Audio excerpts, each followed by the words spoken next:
Connecticut's #1 local news. This is Channel 3 Eyewitness News. Good morning, I'm Caitlin Nuclo. It is 7 o'clock on this New Year's Eve. Moving to the coronavirus in Connecticut, here's the latest. The positivity rate has jumped to more than 9%. It hasn't been that high in quite some time. 40 more people died yesterday in our state, and 59 fewer COVID patients are in the hospital. Because more people are getting sick, the state is urging people to stay home tonight and act responsibly as we ring in the new year. Channel 3 Eyewitness News reporter A. Galal has more on the warning from the governor. From smaller crowds to more streaming, New Year's Eve celebrations are looking much different this year. Keep to your closest cadre of friends. I know how aggravating this is to hear me say the same thing over and over again. I got kids, I hear it from them. The governor and state leaders are urging people not to gather in large crowds. Instead, people are being asked to stick to their bubbles and those they live with. Curfews will remain in effect for restaurants, which must close by 10 p.m. 10 o'clock is 10 o'clock, and fines will be exacted if you think you can skirt this just because it's New Year's Eve. Establishments can be fined up to $10,000 for violations. Aya Galal, Channel 3 Eyewitness News. And officials in New Haven are working to make sure that people end the new year safely. The city's task force will be stopping at stores tonight to make sure people are wearing their mask in the final hours of 2020. Make sure anybody comes in, they have a mask on before you serve them, okay? So that's actually video from last month when the task force went up and down Grand Avenue to check. They will be meeting tonight at 6:30 on Orange Street. Well, Johns Hopkins University reported more than 3,700 Americans died from the coronavirus yesterday. That is a single-day record, and it brings the total to 338,000 deaths since the pandemic began. Now, a more contagious strain of COVID-19 is moving throughout the country. Channel 3's Deborah Alfarone has the latest from Capitol Hill.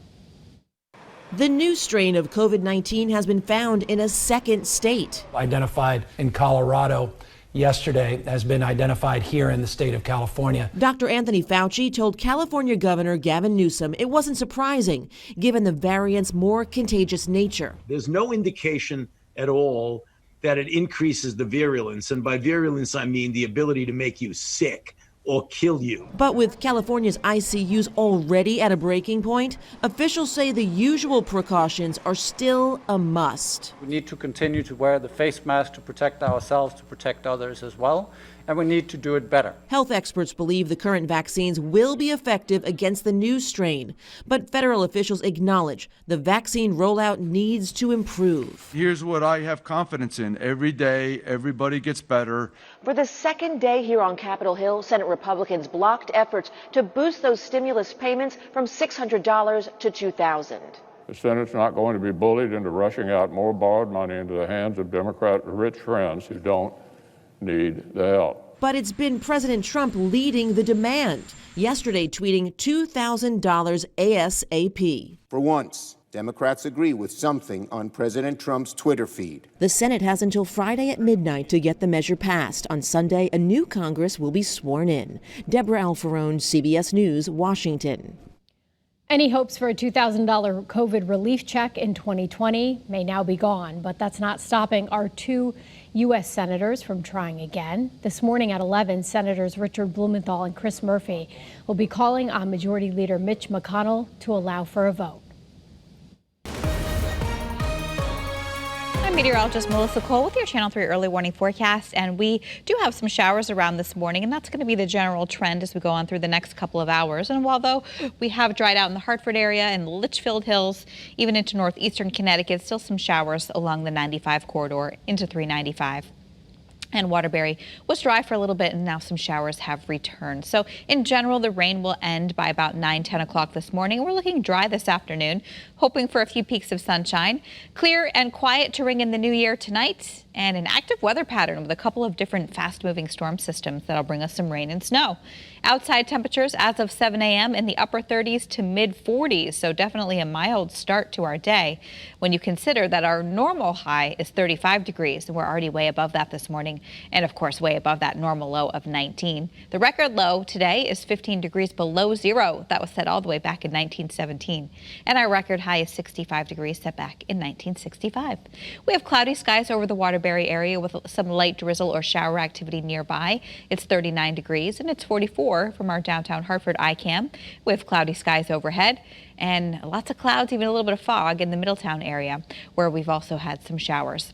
37 degrees in North Granby, East Woodstock 39, Falls Village 35, but a lot of other temperatures are in the 40s and will stay in the 40s through the day today. By noontime, mostly cloudy, hoping for some peaks of sunshine, but skies really clear out after the sun sets. And by midnight tonight, we're crystal clear with a temperature right around 32 degrees, so pretty quiet to welcome in the new year. We'll start out the day with some sunshine tomorrow, but clouds will fill in. And by the evening hours, by 9-10 o'clock, we'll start to see some rain and snow developing across the state, even a wintry mix. That'll be the case for a couple of hours tomorrow evening before we see a change over to all rain. Saturday morning, we'll wake up to some late scattered showers, and by Saturday afternoon, the sun will start to peek through the clouds, and Saturday's looking mild.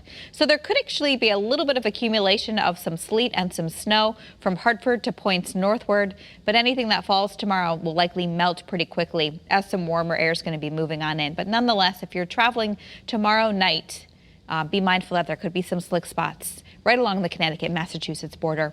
Highs for today will top out in the 40s, about 47 in Hartford, 46 in New Haven. Clear skies and colder overnight tonight will drop down into the 20s.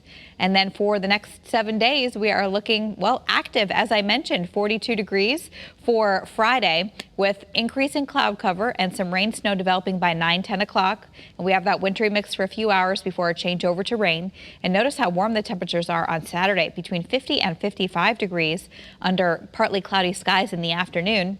On Sunday, another storm system develops, and it could be a mix of some rain and snow later in the day Sunday, lasting to early Monday. Monday afternoon, we dry things out, bring back some sunshine with highs between 40 and 42. And then Tuesday, Wednesday are dry and quiet, mostly sunny skies.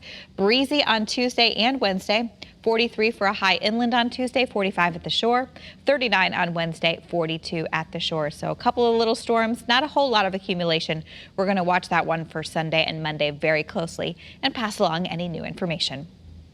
All right, Melissa, thank you. In Willimantic, police are looking into how a 19-year-old got pinned under a tractor trailer while crossing a street. This happened last night in the area of Thread City Crossing and Pleasant Street. The victim was rescued and taken to the hospital by Lifestar. We're told they were awake and able to talk with first responders following that accident. We are waiting for an update on the condition. Rocky Hill police are looking into what caused a multi-car crash that left 2 people seriously hurt. This happened on Main Street last night about 7:30. Brook Street from all the way to the Cromwell Town line was closed while police investigated. And police tell us the person who drove into Coventry Lake yesterday has died. Search and rescue teams discovered the body last night. They were out on those icy waters for hours yesterday searching for the driver. Police tell us the car went into the lake from the boat launch. Thanks for tuning in to Eyewitness News on this New Year's Eve. Remember, you can get updates anytime on the Channel 3 app. Have a great day.